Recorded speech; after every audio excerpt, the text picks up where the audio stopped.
Welcome to the Chabahar Dilemma, India's Eurasian gateway at the crossroads of global conflict.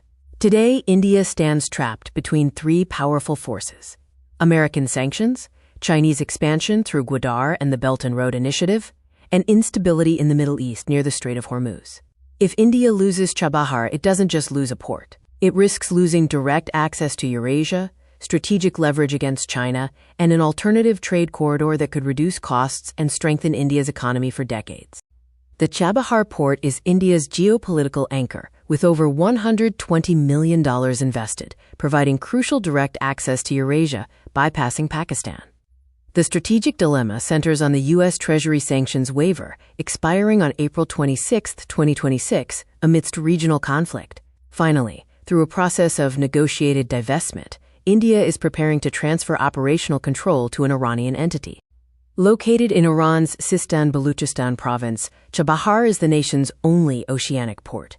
India operates the Shahid Beheshti terminal via India Ports Global Limited. It is strategically close, just 170 kilometers west of Pakistan's Chinese-backed Gwadar Port. Chabahar, therefore, acts as India's counterbalance to growing Chinese influence in the Gulf of Oman. If India fails to keep Shahid Beheshti functional, the regional maritime architecture defaults to a Chinese-backed monopoly. The Chabahar journey began with the 2003 Vajpayee-Khatami Pact, laying the foundation for a new Eurasian connectivity architecture. In 2016, India, Iran, and Afghanistan signed the Trilateral Transit Agreement, followed by a crucial U.S. sanctions waiver in 2018 during Trump 1.0, when Washington viewed Chabahar as a humanitarian lifeline for Afghanistan. The project reached its peak in May 2024, with a historic 10-year operational contract aimed at ensuring long-term investment stability. However, the looming April 26, 2026 U.S. sanctions waiver deadline now threatens this strategic bridge to Eurasia. Chabahar provides the bypass artery to counter Pakistan's denial of overland transit, opening the Golden Gate to resource-rich Central Asian republics like Uzbekistan and Kazakhstan. This secures direct, safe trade routes, including vital shipments to landlocked Afghanistan, bypassing the political bottleneck at Wagah. More than a trade hub, Chabahar is India's gateway to the resource-rich republics of Central Asia, expanding Indian economic influence, connectivity, and strategic reach beyond the constraints of geography. The port is the linchpin of the 7,280 kilometers multimodal International North-South Transport Corridor, or INTSC. This route connects the Indian Ocean to northern Europe and is estimated to cut transport time and costs by up to a third compared to the Suez Canal, boosting trade volume to $170 billion. Comparing the INTSC to the Suez Canal route, the INTSC offers a multimodal transport system over a shorter distance of 7,200 kilometers, reducing transport time by about 30%, which is approximately 25 to 30 days, and is around 30% cheaper. By linking Mumbai to Chabahar and onward to Baku in Azerbaijan and Astrakhan in Russia near the Caspian Sea, India is building a resilient north-south trade axis that bypasses vulnerable maritime choke points and strengthens connectivity with Eurasia, even during crises in the Red Sea or the Suez Canal. The India-China rivalry in the Indian Ocean is often framed as a string of pearls versus a necklace of diamonds. Chabahar is a strategic counterbalance to Gwadar. Chabahar, backed by India, supports the INTSC for Eurasian connectivity. Gwadar, backed by China, supports the BRI and CPEC, aiming for Arabian Sea maritime dominance and bypassing the Malacca Strait. If India retreats from Chabahar, it risks conceding strategic influence in the Gulf of Oman, potentially allowing Beijing to dominate critical global energy and trade corridors.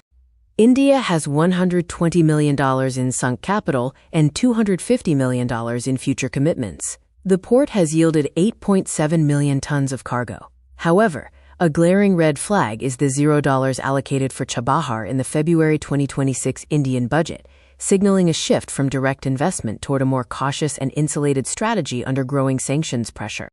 The critical deadline is April 26, 2026. When the current U.S. sanctions waiver for Chabahar, granted under the Sistan-Baluchistan humanitarian exception, expires. The Trump 2.0 administration has signaled a return to maximum pressure on Iran, with growing intent to revoke waivers that provide Tehran economic relief. For India, the risks are severe.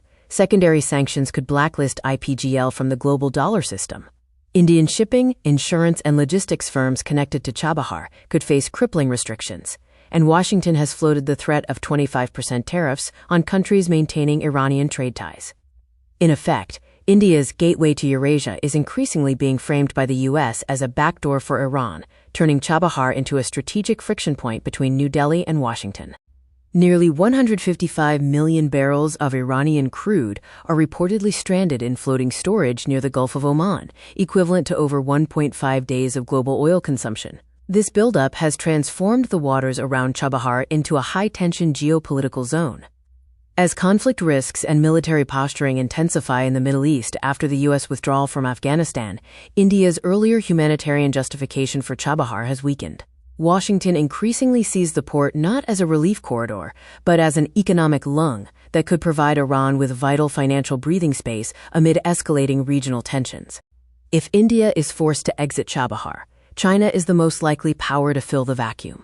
Backed by a $400 billion strategic partnership with Iran and insulated by its parallel yuan-based financial systems, Beijing is far less vulnerable to U.S. sanctions pressure. A Chinese takeover of Chabahar could eventually link the port with Gwadar, giving China near-total infrastructural influence over the Gulf of Oman and the North Arabian Sea. For India, this creates a strategic trap, staying risks friction with Washington, but leaving risks handing a 21-year geopolitical investment directly to its primary rival, i.e. China. Strategic autonomy lies at the heart of Indian foreign policy, partnering with all while remaining dependent on none. But in the Chabahar crisis, the overlap between India's key partnerships is rapidly shrinking. On one side stands the United States, critical for defense cooperation, the Quad, and global economic integration, while demanding Iran's isolation. On the other is Iran, India's gateway to Central Asia and an important energy partner, seeking continued investment despite Western sanctions. India's challenge lies in preserving Chabahar without triggering American financial retaliation, a delicate diplomatic tightrope that has pushed New Delhi toward a tactical strategic pivot. India's response is a three-stage interim mitigation strategy aimed at protecting Chabahar without fully abandoning it. Step 1 is the current state, in which IPGL directly operated the India Ports Global Chabahar Free Zone, IPGCFZ, and became a major sanctions liability for India. Step 2 is negotiating the divestment to a local, domestic Iranian entity. Step 3 is the interim state, where daily operations would be handled by an Iranian operator, while India maintains a quieter strategic presence in the background. This approach seeks to insulate Indian capital from U.S. sanctions, reassure Washington through formal divestment, and simultaneously prevent Chabahar from slipping into Chinese influence. India's Chabahar strategy now rests on two key legal safeguards. First is a reversion clause, backed by agreements such as right of first refusal and title restoration, ensuring India's future claim over the asset. Second is a trigger mechanism. Once U.S. sanctions ease or a new geopolitical balance emerges, operational control would automatically return to IPGL. In effect, India is placing Chabahar into a strategic, legal deep freeze, stepping back from visible operations to shield its $120 million investment from immediate sanctions pressure, while preserving its long-term stake in the gateway to Eurasia. Chabahar remains an indispensable bridge for India to Eurasia. Success in this multipolar era demands sustained diplomacy, legal agility, and strategic patience to outlast temporary sanctions and secure a permanent place in the global supply chain.